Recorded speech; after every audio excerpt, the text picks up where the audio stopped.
Hi, I'm your host of the Seeking Heaven channel, Tamara Caulder Richardson. I'm a 6-time near-death experiencer as well as a spiritually transformative experiencer.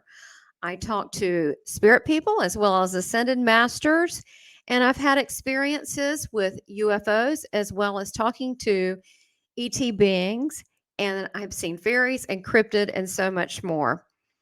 Now, I'm known as the Southern Belle Medium. I'm also a Christ channeler. So, welcome to my channel. I wanted to tell you about our guest today. I'm so excited to have Bill Letson. If you haven't seen part one, please see part one with Bill Letson. The part one is about his near-death experiences. Part two, I'll tell you what we're going to cover. But let me tell you a little about Bill. So, Bill is a multiple spiritually transformative experiencer with NDEs, Kundalini, uh, all sorts of different awakenings. I mean, it's really is an amazing story. So, Bill is a former fireman, and he's had many fascinating STEs, or spiritually transformative experiences. Like I said, and he's seen into other dimensions, as well as including encountering beings from other planets. But today is so exciting. We'll be discussing Bill's spiritually transformative experiences, including his Kundalini awakening, especially after he read the book, The DMT Molecule. And he's going to explain how the beings he saw in his NDE tied into his Kundalini awakening. It's really fascinating. And how beings from other planets and spirits are unseen but around us all the time. I can say that's true. And how Bill feels that our higher self judges ourself in a life review. So, join us and let's watch Bill's eye opening spiritual responses. It's just fascinating to listen to him. And be sure to see part one as well as part three. Completely different content with Bill and his spiritually transformative experiences. And thank you for subscribing, watching, liking, and sharing. And consider being a channel member. Thank you so much and enjoy. So, so anyway, to finish that up, he, Mhm. wasn't much going on there. They were just bouncing around, and it was just kind of this ongoing, euphoric, blissful. Everybody was happy. It was like Wow. children. And so I said, I'm not going back where I came from. So let's get on with this. I'm going to do a review of my life. And the tall, wispy guy just cracked up. He just started laughing, and he said, "Sure, we can do that. How do you want to start?" And so I told a few stories, nothing, no big regrets at all. I was just kind of rambling, and nobody was listening. Um, they didn't care. And I got the impression that this is all about us reviewing ourselves when it really is, it's between us and our higher self. Yeah. And it didn't seem like there was any downside, or it seemed that I was just there for like a show and tell, and I was supposed to go back, and then if I wanted to act on whatever I experienced, then I could. And it was like a seed. Um, but anyway, yeah, they weren't really paying attention. And then he said, "Well, okay, you got to go back. Like, you know, like dinner's over. It's time for the house guests to go home." And Okay. it's like, "You need to go back." And he started towards me, and the three small little guys, they disappeared, like they were reassigned. Um, They like were they had to go. they had something else they were going to do. Somebody else was coming in or something. I don't know. Okay. But he came forward, and I told him, I said, "Look, I got lots of friends, but nobody's going to really miss me except my wife and my mom and dad. They're going to be sad, but they're strong people. They'll get over it. And I don't need to go back." I was 37 at the time. And I said, "I'm pretty much done. I'm an old guy." And he thought that was funny. And he said, "Nope, you're going back." And it was like the channel was slowly tuned out. It's just everything kind of started going fuzzy, and he just kind of dematerialized, and I was back near my body.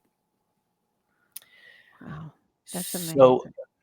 So yeah, there's an interesting thing about that. That's the only time I felt anything in any experience. It's the only time I felt anything low was when I got to that place right next to my body, It was kind of a lonely and kind of scary place.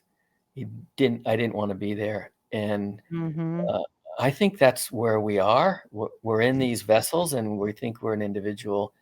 And there's a lot of low energies that, confused consciousness, lost souls, what have you. And they're all around us. And Yes. I think we need to progress out of here by our own vibration. We have to raise our intentions Mm-hmm. and our thoughts to those higher levels, compassion and kindness, and that's how we navigate this place. That's how we navigate out of here. Not that it's a horrible place; it's a paradise. But I think we end that cycle of rebirth, Mm-hmm. and we can A come and lot. go. We can come and go as we please after this or after that. And yeah, that's what I think's going on. And yeah, then I got back in my body and I was awake sometime later, and it was 12 hours. I remember it was 3:30 when I was in the emergency room, and it was about 3:30 on the monitor. And I noticed my blood pressure, it was all automatic. I could see the numbers, and I noticed it was coming up, but it was still really low. Okay. And Wow. a nurse It's just, came by, and I told her the whole thing. I said, "What am I doing back here? I was home. I was with my bros." And I was sad. I was not happy for a few sure. days. I was kind of like a Mm-hmm. gloomy guy. Mm-hmm. And she said, "Honey, you almost bought the farm, but you're in." Oh, and I said, I thought I bought the farm." And she goes, "You were in escrow, but you fell out." Oh She my goes, God, "You that's fell out, funny. and you're back with us." And she goes, "Get your head around it." And I'm like, "Yes, ma'am." Um, Oh my gosh. I guess she knew that. I mean, look how your mom was treated. Like you gotta like function or pretend like you're functioning, which is sad because this happens to people kind of a lot where they have close calls and who do they have to talk to and they just kind of shut down. Do you mind to that point? I thought it was very fascinating what you said that when you came back, stood beside your body, and you felt this loneliness and this, and it just, and then you mentioned about lost souls.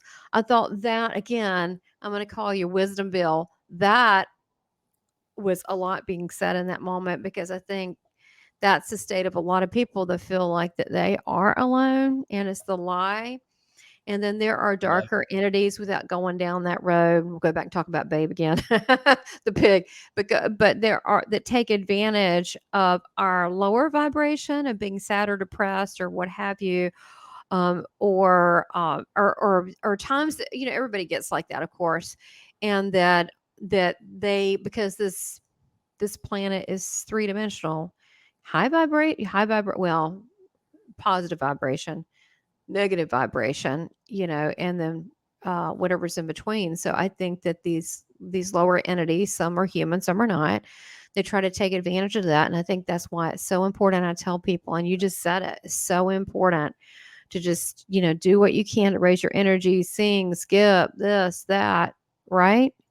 right, For our own well-being, even just a little bit, even if we just watch something stupid, a stupid funny comedy, just anything to get out of that funk because it's for our I think it's for our spiritual well-being. right. Yeah, And it's yeah. and these entities are, like you said, they're real. Um, Edgar Casey used to give his readings, and he'd be outside his body, and he'd see himself as a little dot of light, and he knew, and it was a very scary place. And he said he had to follow the light, and he'd go into the Akashic records, and then he'd come back and give readings, come back with information. And he said that there were they look like humans, but they had like really large body parts, over exaggerated body parts. And Mhm. he said it was very strange place. And yeah, I think it's the Mhm. consciousness. This Mm. is It this is is. what we are. We're these energetic thought forms, and it gets confused. And that's what you have ghosts, Mhm. And You're if you want, exactly right. if you want to find a bunch of ghosts, you go to a battlefield or a plane crash site. Mm-hmm. You know, that especially right after it happens, because they didn't know they were going to be killed. They didn't know they were suddenly It's going to true. be out of their body. And um, It's true. So it sounds like you've also had ghost experience, which I have too. And I don't tell people this much because it's like, it's not horrible. It's just, but I did, if you want to, I don't really like the word, but ghost hunt. I actually just showed up. There was a team and I would show up. It was like a lot of people, 40, 50 people. And I just wanted to, years ago, I wanted to be able to see if I could tune into the historical area and the area. And what happened was, is there were spirits there. Sometimes not, but most of the time they were just regular people. And sometimes they would come back and go, "Oh, you're one that can hear us." And they would just start saying, "Well, the schoolyard's here. Now we used to teach the kids here, but then this part of the building burned down. So then we had to move them." Oh yeah, they'd tell me everything. And they would come back and tell me like they weren't stuck there. And then I'd have others that were like, "Wow, you really never leave this room, do you?" And then I kind of, because I like helping people like you do, I was like puppies at at a shelter. I'm like, "You're all free.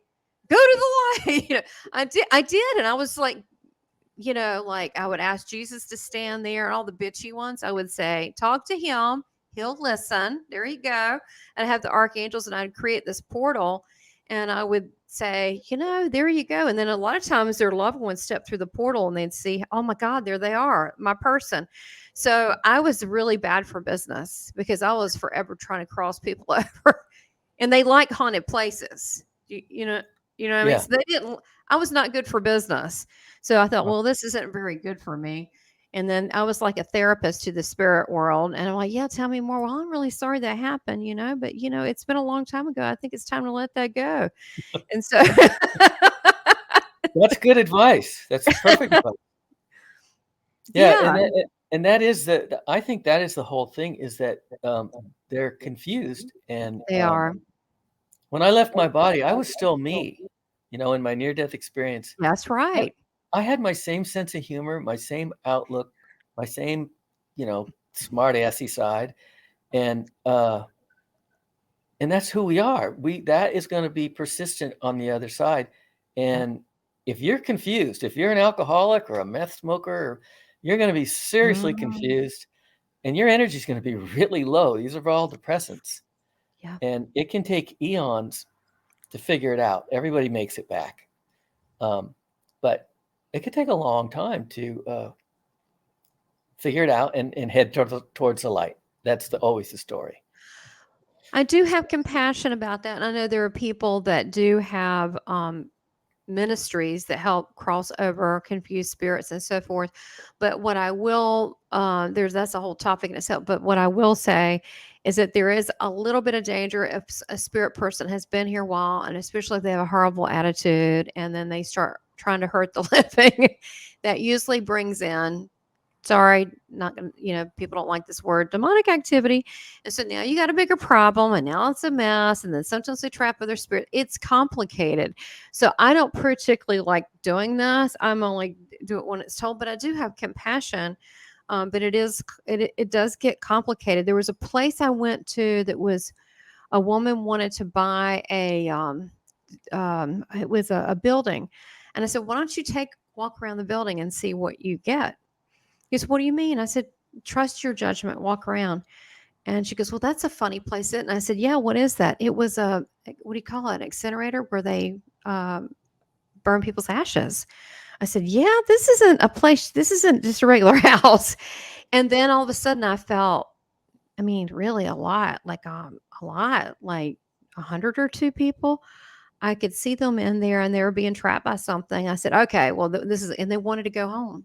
And I said, "Okay, I'm bringing the big guns." Brought in Jesus, St. Michael. I said, "No, no, you get to go home if you want to." And so, because they were, I don't know why, but that's just what I saw. And I said, "Don't be afraid." And I just basically was the facilitator. I didn't do anything else. And they did everything else. It was just an invitation. And man, they came a running out of there. And with all those angels around, and and a lot of them went home. Yeah, This that's is cool.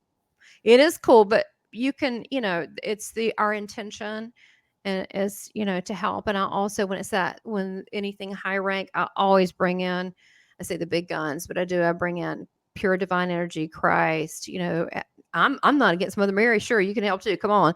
But I have them do it and I don't do it. But so let's go back to so you see all these things going on, man, you've got a lot going on. So when this happened and you came back, did you have instant memory or did this just kind of come out throughout life?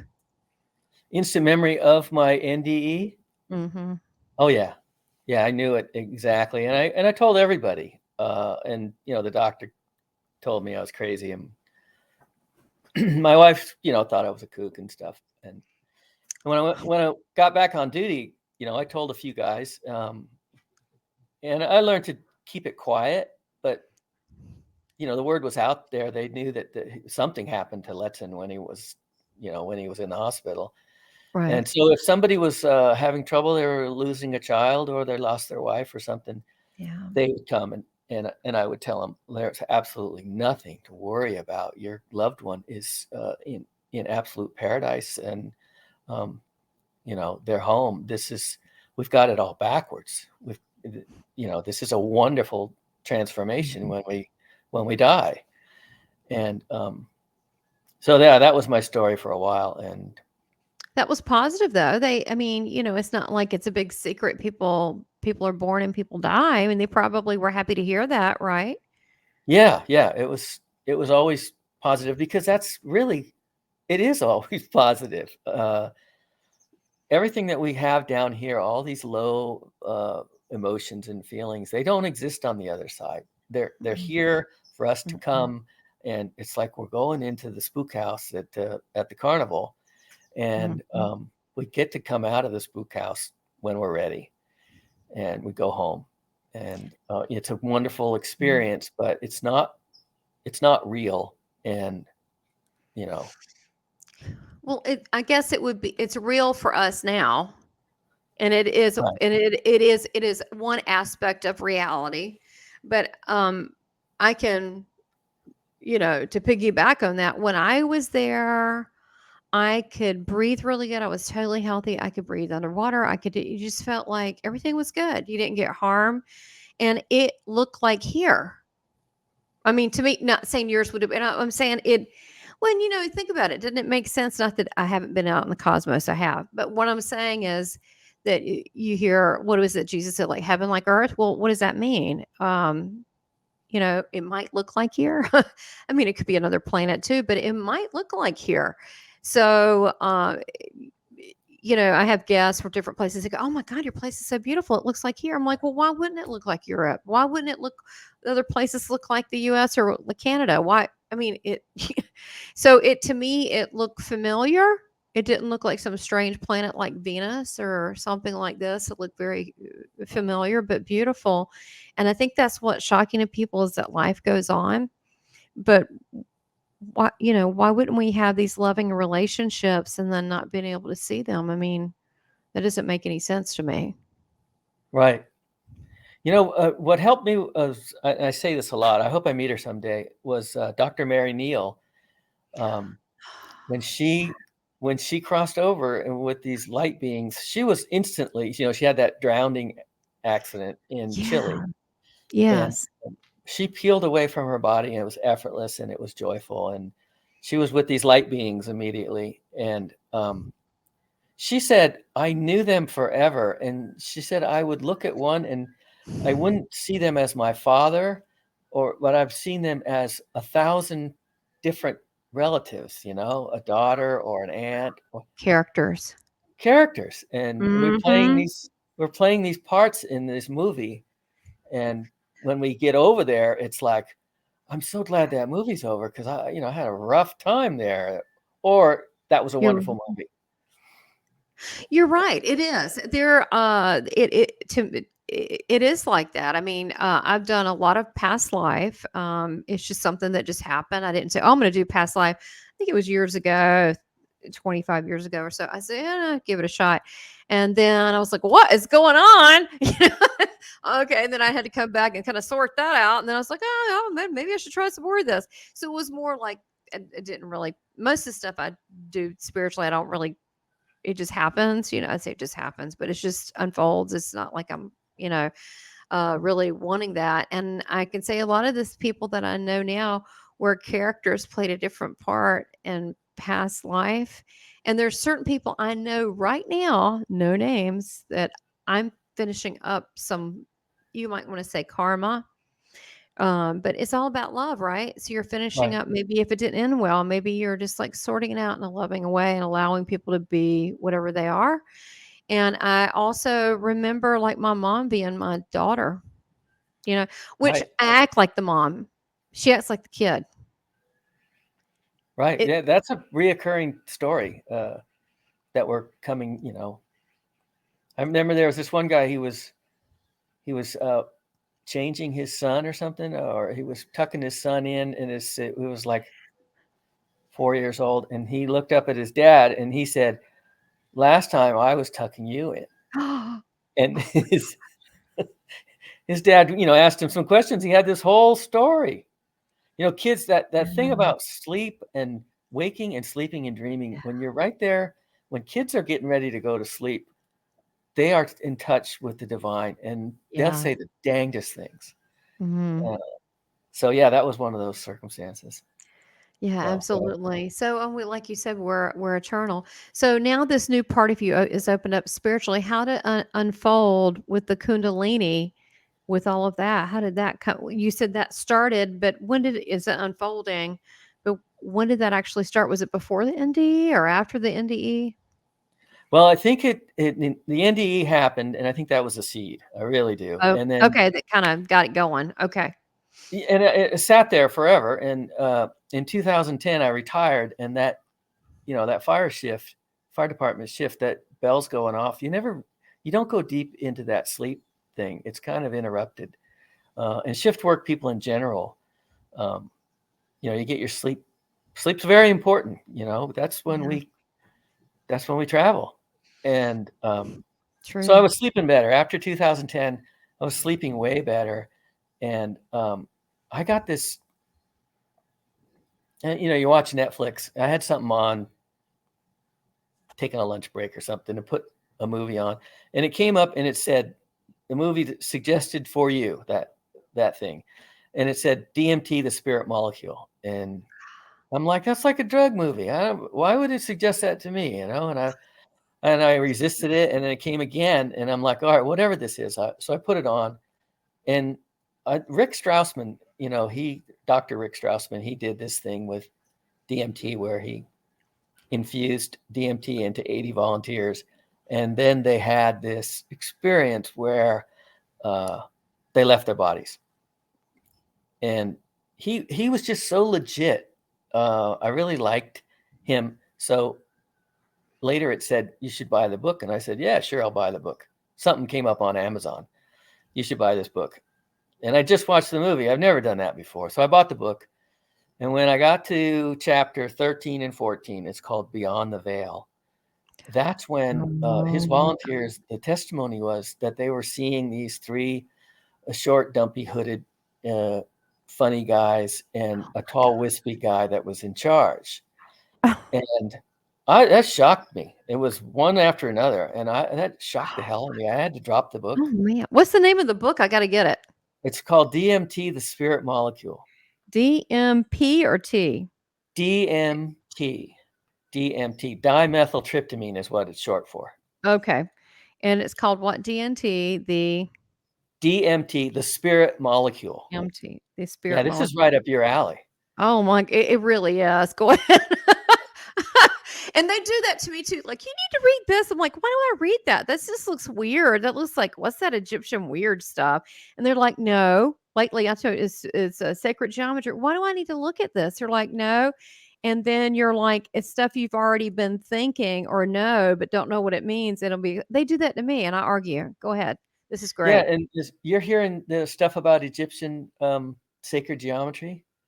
That is a huge clue for us in these times. That we could talk for 2 hours on what's going on with the Great Pyramid and the Sphinx, and there's Okay. all messages from our ancestors. Okay, well, you won't believe this. I'm getting Tesla showing me pyramids, and when I had one of my DNA things, I was an Arcturian, and I opened the light and all these natural stuff, and this light came out of a pyramid. I don't know what this means. That's actually on my intro of my thing. I don't know what it means. And then Tesla is still talking. He's talking his head off to me. He said we know each other. He said we're both Syrian from another planet. And I'm Oh, getting, that's but what's weird is they're interacting with me like they do you, like they'll show me stuff. Like, why do I want to look at this? Like you, I argue. This is what I do. So I'm tracking with you. I'm like, that's all really right, I'll look. that's why I loved it when you said, "Look, we're going to go back and forth," and I'm like, "That's wonderful," because this discussion is going to open doors, and all your people, all your viewers, are going to see you say something, and then me say something, and then it's like there's a truth in there. It's a really powerful truth of what we Well, really are. this is exact because everything, and it's crazy. I haven't said anything, but I'll go ahead and say it because people want to know, oh, how does your world, my world, because I'm no, no, everybody's world can be like this. Before you came on, I'll tell you later, but you said quite a few things that my last guest said. And you started also talking about early on, there were things that you've told me and you answered about chickens. Should I, and so you were already connected when we say, oh, we're connected. No, I mean, like we're spiritually connected. And so, but that's how it comes up for me, just like this. But a lot of times I'll do the editing, or sometimes I'll have my husband help me with editing. I'm overwhelmed. I do a lot. So sometimes I say, oh, can you help me with this? And he'll go, oh, you should cut out that. I said, no, no, no. That's the good stuff because that's what people want to hear. They want to, you need to see how people interact because if you allow the magic to happen, see, I'm going Right, to buy this book and then I'm going to get something out of it. right. Those back chapters, the 13, 14, and chapter 15 and 16, they Okay. talk about they talk about a lot of beings, and Oh, you're talking about beings that look like spiders, and things that we think are scary. There's just a lot of descriptions of things like that, and you know, before we pass over, it's good to calm down and relax and know it's that good to calm down. I'm sorry. I'm not allowed. Where did that come from? When you see the spiders, it's good to calm down. You're saying we're going to experience some more stuff. So we just need to be chilling about all these mysterious topics. Is that what you're saying? they're mysterious, and we've had a lifetime of watching the boob tube, and we're supposed to be Mm, afraid of all these things, and it's a wonderful challenge that we've got ourselves worked into a fear frenzy in these mm. times, and that's what we're doing here. We're conquering fear at its extreme. We are in an extreme condition, and it's a Yeah. great. We're having a we're having a time of our lives. Um, so yeah, that stuff when you cross over, there's a lot of wonderful, loving beings, and maybe they look like monsters, but they're not. There are no monsters. Um, and God I made don't know. them too. You know, God made them too. They're still life. Yeah, yeah, yeah. And gosh, I was going to say something else, but I can't. I had something that was going to tie this all together, but I lost it. Oh, no, no. Well, I did want to Old say timers. this because it's probably what you're going to say because we've been doing this for we've been kind of like, saying similar stuff. It's that a lady that I had a Palladian, the one I said did the accidental DNA activation, Fiona, she says that now is like that to the star seeds that when people like drop their body and cross over, they'll go, how was Earth? They like it's an honor to be here. Like this is the big football game. This They're like, that's right. this is like Super Bowl. They're like, even though it may feel like hell right now, and there's a lot of betrayal and this and that and carrying on, which any good drama has that. But they said this is the big Super Bowl, and it's an honor to be here, and that we picked to be here. And there was a list of people lined up waiting to come, but we got selected. That's a true statement. And, you know, you ran your pattern correctly. You caught the ball and you're in the end zone because you woke up and the whole place You're- has gone crazy. They're cheering I'm- wildly. Well, when you look at it as a Super Bowl, it's not quite so. It's kind of funny, and I always tell people to laugh. What about this? That you need to laugh. We need to laugh at some of the stuff. So really, okay. I was reading a report earlier. Said in 2024 they're going to get rid of all, meat. Okay, this is not a vegetarian or not a vegetarian, but I mean, I just thought that was funny. I'm like, what? No more fish? No more Friday fish? So I just thought that was funny. I'm like, because I'm like, what in the world else? I just have to laugh. I have to laugh at stuff because because I don't some of this stuff it's crazy. I have to laugh about it. And I think that's important to have a good sense of humor, but we weren't put here to set up to fail. No Nope. one said it's going to be easy, but it's never easy when you're on earth or in a human body. Uh it never is. That's True. really not the point. That's not really the point of learning. So, it's okay to experience things. Yeah, that's cool you say learning because we're in Earth school, Yeah, and we are. experience is the best teacher, and this is the school of hard knocks. Um, it's the school of wonderful, Mhm. loving, joyful knocks too, but you only get the hard knocks here, and we all know you watch somebody you love slip away, take their last breath. Ain't there's nothing harder than that, and Yeah. we're supposed to we're supposed to get through it and know that we're connected to the divine and that nothing really happened and everybody's safe and sound. And people like you and I are supposed to tell that message. It's very clear. That's what the other side wants. Thank you for watching today, and make sure you subscribe and like, and also watch part 1 and part 3. Part 1, Bill talks about his near-death experiences as well as so many other things. In part 3, he goes into his Kundalini and his two ayahuasca experiences, and how he was jolted out of his body into forced astral travel and more. So thanks for watching, and much love to you all. Bye.